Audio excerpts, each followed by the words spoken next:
Coming up next, we have some more dog fighting footage about Michael Vick and his troubles. We also have Reincarnation, a dance troupe. Watch out, step it up. Ooh, ooh. Elvira? I can't pronounce her name. Yeah. The young woman who got shipped back to Mexico. Up next for you on your favorite show, YoTV. Oh boy, yeah, we YoTV, we back here. Youth culture, youth voices, youth power, coming at you. What's happening? We YoTV out here. Before we go any further, I have to big up the magazine. You start looking.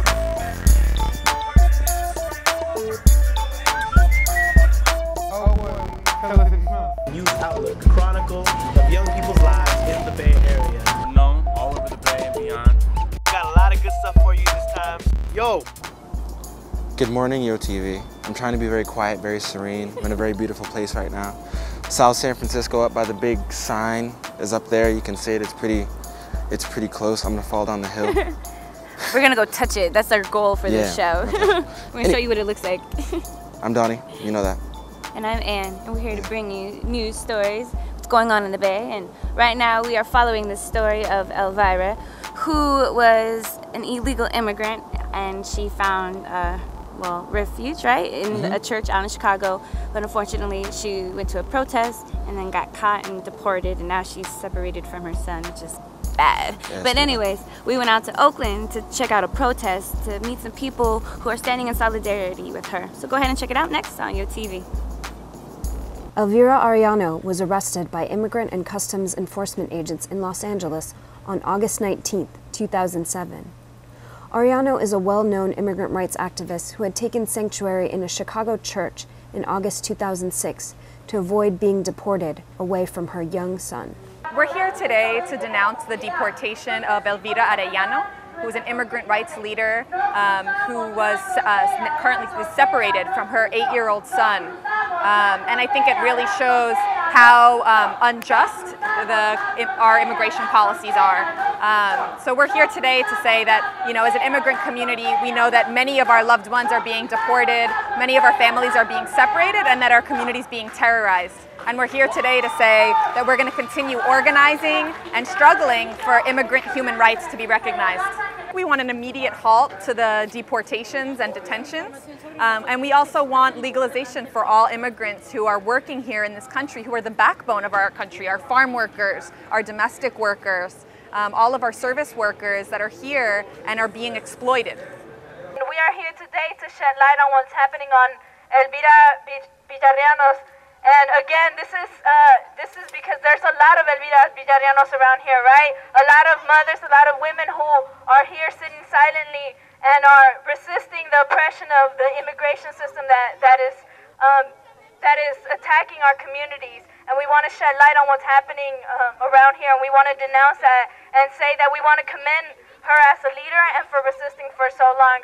I'm here because I feel like it's really unfair, all the things that are happening in relation to immigration right now, especially like Arellano getting arrested this weekend and how she was protesting for almost a year, and it's really unfair how they get treated. And we want to make sure that everyone in our community is aware of what's going on in relation to this immigration issue that's happening right now. We want to make sure that we make a difference and that everyone is aware of what's happening right now. Well, I think the problem is that U.S. foreign policy forces us to migrate from our home countries. So, you know, Elvira Arellano, like so many immigrant mothers, came to this country because she could no longer survive in her home country due to unjust U.S. foreign trade policy. And then once immigrants come here, they're criminalized by U.S. domestic policy. So I think it really exposes a contradiction in U.S. foreign policy and U.S. domestic policy. And basically, human beings are always going to migrate in search of food, water, to take care of their children, and that we should treat these people with dignity and human rights. My name is Evelyn Cerny. I'm a mother of 3 daughters. It affects me very, very much because as a mother, I know how much would have hurt me if they took my kids away when they were little. Right now, they're already big girls, but I feel just like if it was one of my grandchildren, they take it away from one of my daughters. I know a lot of women, they're in the same situation. They don't even come to our group because they don't want to leave the house because they're afraid they will be deported and what's going to happen to their kids. you know, I feel like crying for this lady because it's impossible for me to do anything. That's why I'm here supporting our group. We have to take a few minutes to take you to a commercial break, but we will be right back. In the meantime, go ahead and check out youthoutlook.org. Try and find your way up here, guys. If you're not from the area, you probably won't know. It's kind of hard and it's a big hill. We had trouble climbing it, but we made it and we got to see this beautiful view of Millbrae's somewhere over there, right? What else is there to do in Millbrae but get your groove on. Watch out, Donnie's gonna break you off. But anyways, we are gonna introduce you to Reincarnation. It's a dance troupe out from Millbrae. Has girls and guys and a whole bunch of cool stuff in it. Go ahead. I'm about to get in there. I'm about to get my groove on. Watch. Bringing it back to the old school, 'cause I'm old. I'm Mookie. I'm 27. I'm Joyce. I'm 28. I'm Jeannie. I'm 27. I have a twin sister, Cora. She's also 27, but not here today. She's also one of the founders in this group. Reincarnation started in 1997, but really before Reincarnation, there was also another group with 3 dancers. JJC, Jeannie, Cora, Joyce started in 1994. And then after 3 dancers, then there was 4 dancers, including me. Mookie. Yeah, and after we've done more and more shows and high school talent shows and charities, we realized we needed more dancers, so that's how the group just grew and grew and grew. So we changed the name JJCM to Reincarnation Performance Group. Reincarnation, it really symbolizes growth and change. So our mascot is a butterfly. So our dance studio is the canopy, but the nickname is Cocoon because dancers come in as caterpillars and they bloom and grow and transform into beautiful butterflies. So Reincarnation is more of a symbol of growth and change. We are a nonprofit organization dedicated to build a safe and educational environment for youth to grow and gain cultural awareness through performance art. We prepare year-round. Basically, when we have a gig, we have materials basically for the gig because we prepare every Saturday. We have been performing many other events. One was our Asian American Expo in San Mateo and LA. We have been doing that for consecutively about 3 to 4 years. And we have also been doing our own shows, Reignite, where we are the main event, and we usually do it at Mills High School. We rent the stage, and sometimes we do it with the San Francisco Asian Choir, and we perform together to make one big show called Showcase. You know, we love to dance, and so we would just be dancing at home. It would just be Joyce, my twin sister, and I, and we would just pick up a song that we think that has beat, and we. May I remind you, we were only 14. Yeah, and, 13, 14 years old. And then we just started dancing, in a living room. During that age, around 14, 13, 14, you're going through a lot of change. So you're not very sure about yourself, your identity, your appearance. So for us, it was a motivation for us to break out the shell. Before I was in the group, I used to be a really shy person. And being in this group just really helps me breaking out of my shell and being more confident and outgoing. I've gained many friendships throughout the years, really long friendships too, and I have gained a lot of self-esteem through Reincarnation from performing. I got rid of most of my stage fright, and I can approach people more easily, and I'm more outgoing. As we've gotten more dancers, we've became mentors to the youth, to the younger dancers. Let's go over this really quickly before we shoot. So, yeah, as we age gracefully throughout the decade, we see ourselves like Mookie said.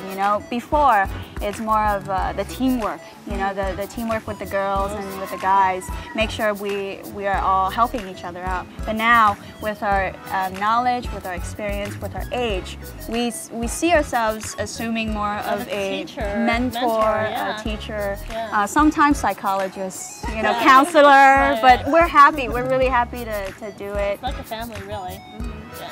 everybody's like family here. Everyone feels like a family right here. Like in here, it's not just you dance, it's that everyone's like a family. When we are focusing on choreography, how to make sure the youth really gets the moves and are ready for stage. X team is busy making sure, coordinating, making sure we're selling the tickets and it covers the cost and all that. X team is actually like a backbone of reincarnation. We package all our performers together, our singers together, in thinking of how the theme should look like in a show, in thinking of how should we design our backdrops, props, costumes, renting facility for our shows, insurance, lighting, sound, and anything you can think of. I actually helped put the canopy together a little bit, the roof. We actually sewed it. It's a tarp that we bought from Home Depot through the donations that we get from doing shows. But I think it's a symbol for us as reincarnation. It's like a cocoon where, like a butterfly, and that's what reincarnation really means. And it's been a lot of fun. This is more, for me, it's more than a volunteer, it's a passion. So from JJCM, we're in one bedroom, 8 by 8, and then we moved to front yard. Yes. And it grew and grew, so we moved to the backyard. And we are fortunate enough to have a family who donates the backyard because it is a huge backyard. Before we built the canopy, the cocoon, we actually dance on the lawn, on the front lawn, the kitchen, the bathroom, the bedrooms. They were very, very nice to lend us the house. And like we mentioned before, all the funding goes to the production-wise. So we had no funding for rental. So until this day, over a decade, we are still, are we squatters then? I guess we are. But we do, try our best to show our appreciation, and the family really do it out of support throughout the years. Everyone is welcome to join as long as they're willing to try. Ages ranges from 9 and up. They're mostly from local high schools, and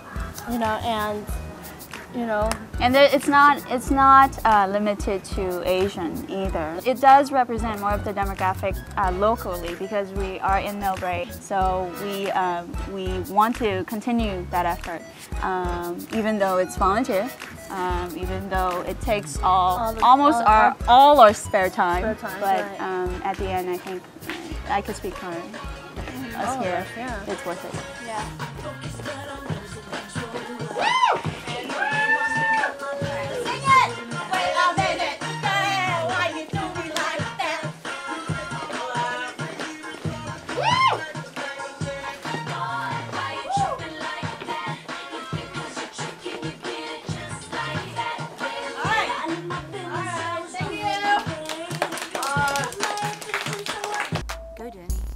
What up, y'all? Come on now.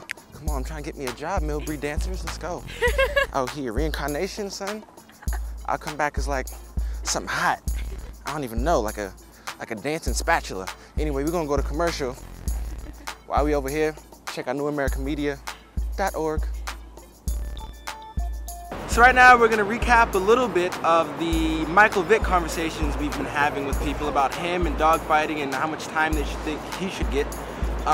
We did some in Dolores Park in San Francisco. You can see a little bit of that, but we're gonna switch the demographic a little bit. Come to Oakland, out Broadway and 13th, to see what some of these people think about it. Hi, I'm out here in Dolores Park talking to, what's your name? Ruth Lang. Ruth Lang. It's a beautiful dog. What's your dog's name? My dog's name is Princess. So there's a lot of stuff in the news about a specific football player, Michael Vick, who did a lot of bad stuff with dogs, dog fighting. Do you have any feelings on that? It's just hard to imagine how somebody could subject animals to that kind of abuse. I'm Dusty. Dusty. Yeah. And your dog's name? It's Tashi. Tashi. Yeah, that's a Tibetan word that means lucky. How long have you had it for? 11 years. 11 years. Yeah, he's 11 years old. That's cool. It's a long time. There's a lot of stuff in the news now about the football player. Michael Vick. Oh, right, yeah. Who dog fights, I guess, and he has a lot of backlash against him. How do you feel about that? I kind of read the headlines, but I didn't really read that much about it. I mean, I think fighting dogs is bad. I'm here with, what's your name? Christian. Christian. What's your dog's name? Roxy. How long have you had him for? I've had her about a year now. A year now. That's cool. There's a lot of stuff in the news about Michael Vick, the football player. You know who he is? Yes. And all the, dog fighting and all of that. How do you feel about that? I think it's kind of bad, but I believe he's innocent. I mean, it's bad that people are fighting dogs, but I think it's really his cousin's fault because they live in a house. It's his house, but he doesn't live in it. So I think dog fighting's bad, but I think he's innocent. With the new information about Michael Vick and doing stuff like that, will that change your perception of him as an athlete, or To be honest, I didn't really know him before, so I didn't know. It's kind of I guess I could see where that.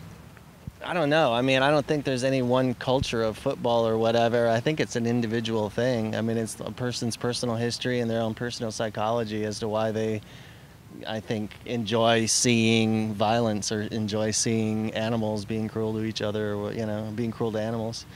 I think I would separate his sports performance with his morality as a person, and I think that he deserves to be imprisoned and punished, or whatever the appropriate punishment would be. Does this change any way how you feel about Michael Vick at all? Kinda. I look at him different. I mean, I used to be a big fan of him. Now I think it's kind of different because he's involved in this. So, like, as a role model, you don't really see him as a role model anymore. You see him kind of as a criminal. We're sitting here taking in the beautiful view of South San Francisco. A lot of mountains and pretty stuff in the background. I kind of want to paint it. I think I will, but I want to at least take a picture of something. But as we sit here watching these things, check out some of the websites. youthoutlook.org. Try that one. It's pretty good. We're out here in Oakland talking to some people about Michael Vick, hear their opinions. We got two young men right now. They're gonna tell you what they think about him. Man, I think Michael Vick is so garbage. How you gonna do some duck? This shit like some dogs, my nigga. You getting bread. What the? You got to fight pit bulls for? See, it's like that's a street hood. We can fight dogs. We do it all day. You feel me? But you might come on now, man. You rich. You got a house on the hill. Got a mill, and you keep it. Come on now. You keep it real now, player. What's your name? I'm Tammy. How do you feel about Michael Vick, the things he's been getting himself into?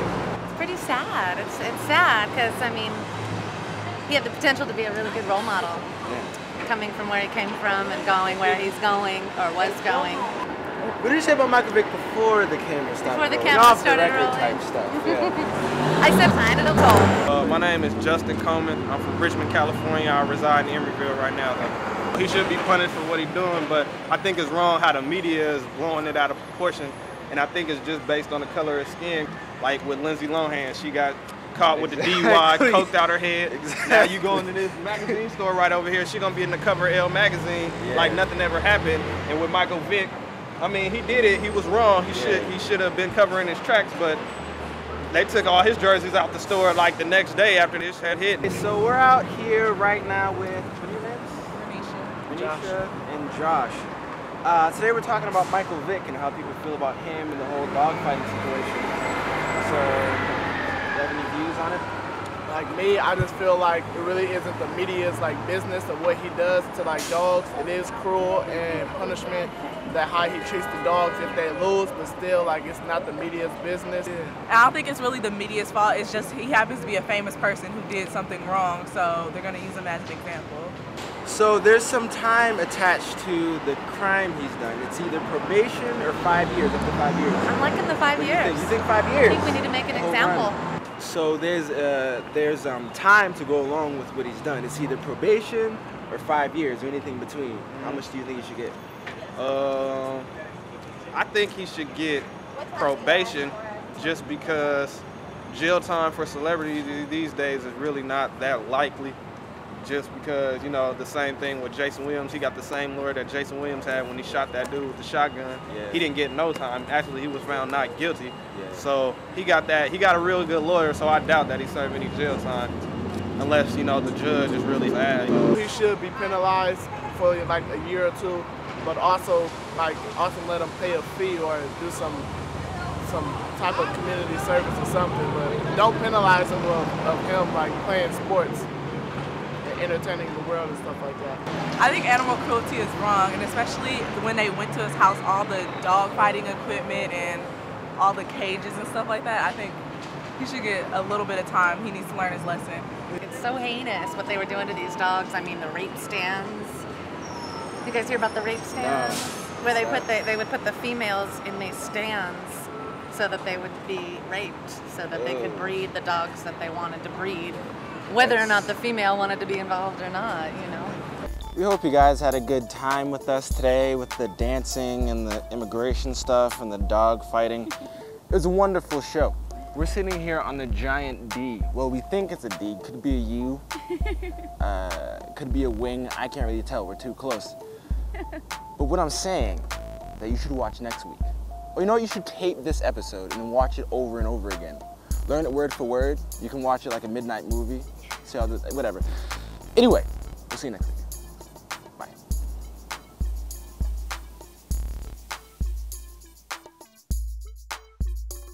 It's pretty good. It's pretty nice.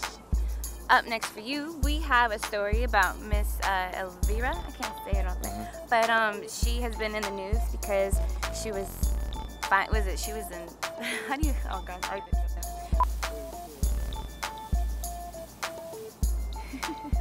I see land.